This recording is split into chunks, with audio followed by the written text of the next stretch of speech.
দেশে আবারও ধীরে ধীরে বাড়ছে করোনা ভাইরাসের সংক্রমণ। স্বাস্থ্য অধিদপ্তরের তথ্য অনুযায়ী গত ২৪ ঘন্টায় রাজধানী ঢাকা থেকে ১৩ জন নতুন করোনা রোগী শনাক্ত হয়েছেন, যেখানে নমুনা পরীক্ষা করা হয়েছে মোট ১০১টি। গত এক মাসের তুলনায় সংক্রমণের হার তুলনামূলকভাবে বেশি। মে মাসে শনাক্ত ছিল ৫০ জন, কিন্তু জুনের প্রথম ১০ দিনেই ইতোমধ্যে ২২ জন শনাক্ত হয়েছেন। যদিও মৃতের সংখ্যা বাড়েনি, তবে নতুন করে আশঙ্কা তৈরি করেছে পরীক্ষার অভাব।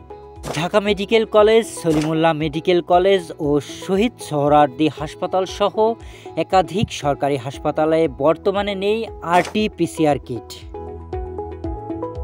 শুধু রাজধানী নয়, বিভাগীয় পর্যায়ের হাসপাতালগুলোতেও রয়েছে একই সংকট।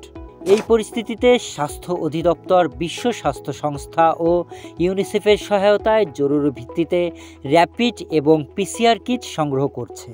এদিকে টিকা কার্যক্রমেও দেখা দিয়েছে সংকট। ফাইজার টিকার প্রায় ৩১ লাখ ডোজ মজুদ রয়েছে, যার মধ্যে প্রায় ১৭ লাখ ডোজের মেয়াদ আগামী আগস্টের প্রথম সপ্তাহে শেষ হতে যাচ্ছে।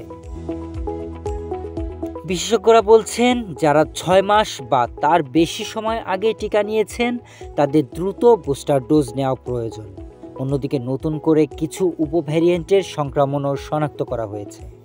ICDDRB জানায়, দেশে পাওয়া গেছে XFG ও XFC নামের দুটি সাবভ্যারিয়েন্ট, যেগুলো ওমিক্রনের জেন অন পরিবারের অংশ।